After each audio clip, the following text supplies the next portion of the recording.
Guys, so today I just want to get on and do a video response to Taryn916 who recently posted a video about the ugly side of YouTube and business. And basically in the video she was talking about how it's very unfair for vloggers to not be compensated for the work that they do on reviews and things like that, because their perceptions and their opinions and then them word of mouth and all this is really boosting sales for these companies, and they're saving all this money in marketing and advertising, and they're just reaching out via social media. And that was a very fair point that I thought she had, but I kind of agree with it and I kind of don't. I know one of the main points for her in thinking of this was at a point where it needs to stop. When you get a certain number of subscribers, you know that your reach is so wide and you know that you're going to generate a good number of sales for these people. I don't really know if it should be a numbers game, simply because if you don't review something, someone else probably will, number one. So it may not get out to as many people, but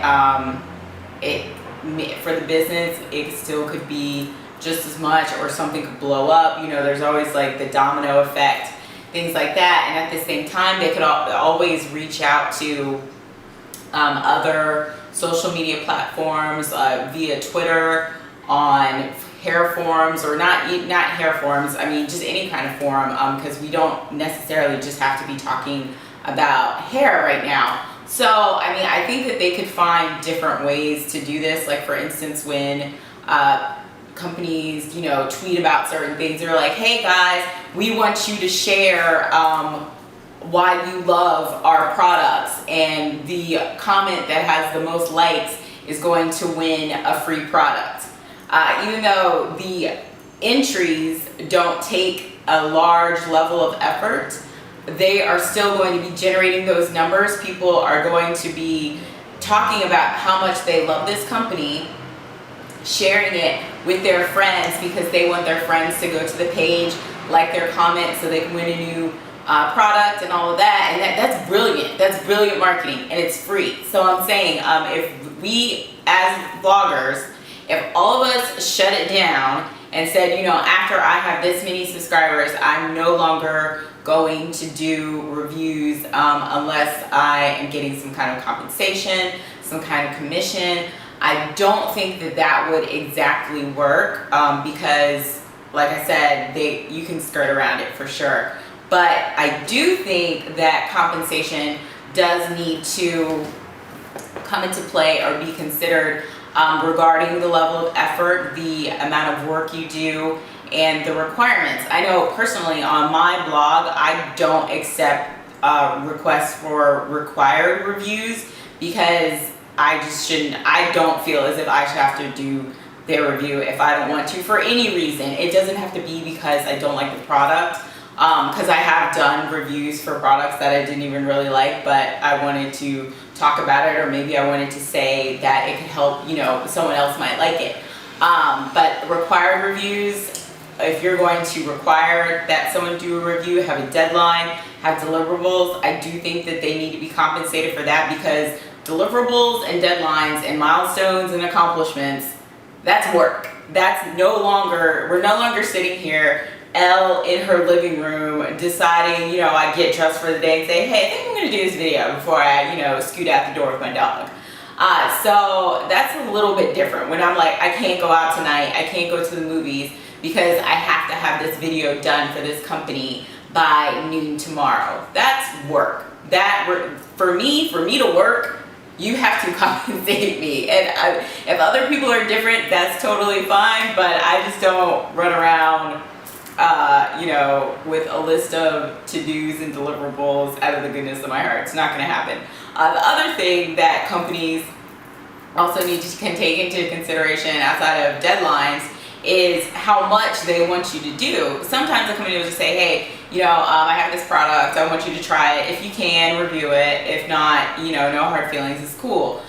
Some companies reach out to you with literally like a list of guidelines, things that you can and can't say, how you have to say the company name, you have to provide their Facebook, Twitter, website, all this, and you have to put all this stuff in there and just say, you know, like encourage people to follow them on Twitter, encourage people to like them on Facebook, encourage people, you know, and you have to say like all the retailers that they're at, like, oh, it's like, oh my God, like, okay, so we're in CVS, we're in Target, we're in Walgreens, we're in Rite Aid, we're here, we're there. And for me, again, the level of effort, once you're trying to tell someone what to do, how you're telling a vlogger how to run their channel, how to do their video for your product, then that's the point where compensation needs to be put onto the table, because they're not necessarily doing something how they would normally be doing it. So those are just my thoughts regarding the business aspect of it and how I think business should move forward with this.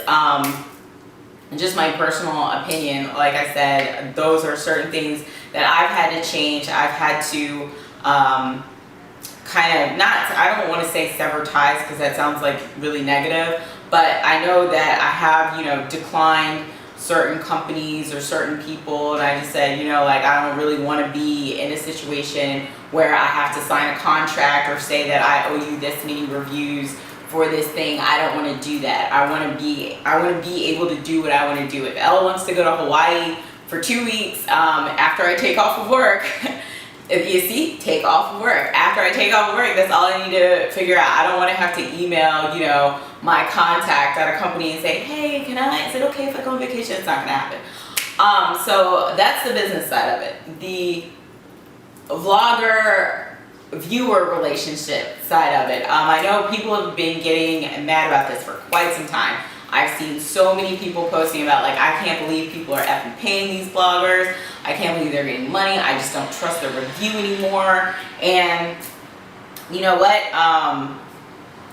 I do think that the question of integrity it's a valid concern, but at the same time, that is the vlogger's responsibility to check that at the door and know that they can still be fair and be honest, so everyone can be happy, even if their opinion of a product is not necessarily negative. You just, you know, it's a fine line. And I know that previously I think we were having a discussion about this like a year ago, about integrity of YouTube. And again, I brought up people need to understand what that vlogger's mission is and what their goal is for being on YouTube or having a blog before they decide how they are going to treat someone, like they want to treat them like a brand or they want to treat them like a person. Once you are a business, to me, it does make you a little bit faceless,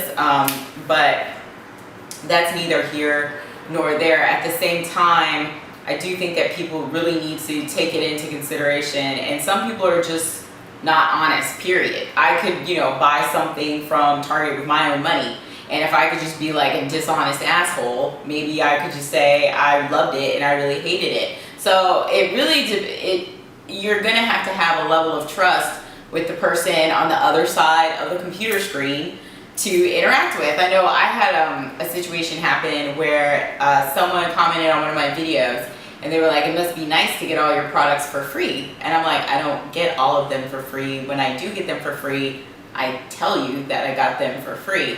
And so she's like, basically this person kind of said that I was lying and I got all of my products for free, and unless I show her a receipt for me paying for my products, then she's not going to believe that I actually paid for it. She's just going to think that I'm like getting all of them for free, and then some I'm saying I got for free and some I'm saying I didn't, just to mix it up. So I thought that that was really funny because I basically had nothing left for her. When you come at me like that and the level of trust is so low that I have to be on here, you know, proofing you guys on what I've paid for and what I haven't paid for. If you need to be in my pocket like that, then you know where the door is, because like I said, there's nothing there. There's no trust. There's no any kind of interaction, any kind of vlogger, viewer, pal relationship. So you can just owie. That's all there is to that. But I don't know why people continue to get upset about it, especially when people do ask a lot of vloggers and bloggers. Now, I'm not saying that it's okay to do your video in the dark where, you know, you can't see the person at all, or they're talking like this and you don't know what they're talking about because you just I'm saying, like, people get on other people's videos, and I read comments on the videos that I visit, that I view. And, you know, people are on there saying, like, well, can you do a close-up shot of your hair? Like, I really need to see your hair follicle when you do this review. Or, you know, I like this. I need you to get an HD camera and do this. I need you to learn how to edit better. I need you to, you know, do picture-in-picture on this video. And people want you to do so much. And it's like, if it's a hobby, you're basically supposed to be doing, again, level of effort. If it's a hobby, it's supposed to be the level of effort that you want to put in. Yet people constantly are asking you for more or giving you unsolicited feedback about what they think you should be doing, yet they don't want to either contribute or even be okay with you doing something that may help you get to the level that they want you to be at. Cameras cost money, lighting costs money, computers cost money, video editing software costs money, memory cards cost money, products cost money, everything costs money, but you just want these people to be sitting here on YouTube providing you with information out of the goodness of their hearts and not getting anything back. And, you know, I've gotten other comments where people have told me that they don't necessarily like to see me do sponsor reviews. They really only want to know my favorite products or what I'm putting in my Holy Grail list. And I do state that, and especially on my Facebook, we interact on there all the time. And I'll say, yeah, this might have to go, or this is going to be on the Holy Grail list. And I do that to try to keep you guys updated. But at the same time, people say, yeah, they're like, I only want to see videos on things that you really love. I don't really care about these either lukewarm or just negative type reviews that you have of these other products. But people will sit there and tell you all that, but request that you buy products. So then if someone's requesting that I buy a product because they're curious about my view of it before they buy it, most likely that is a product that I was not interested in initially, because usually if I'm interested in a product, I will buy it. So it's okay for me to do a video on something that I really didn't want to do a video on if it benefits the general population, but it's not okay for me to do a video on something that I may not have bought on my own, or something that I didn't really want to do a video on if it is at the request of a company and they send it to me for free.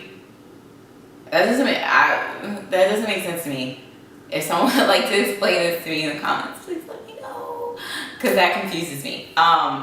So in general, in conclusion, because I feel like this is long, I do think that between vloggers, businesses, and viewers, there needs to be like an understanding. I feel like a lot of people live in bubbles and aren't concerned with how their actions affect others, or how what they're asking may affect someone else. I'll tell you right now, the way some people act and the way people are treated on YouTube, I would say that if you did this for 100%, like absolutely free, then you're psycho. Because I'm telling you, man, it's mean in these internet streets. But yeah, I just wouldn't. So I feel like there just needs to be a level of understanding what the mission is.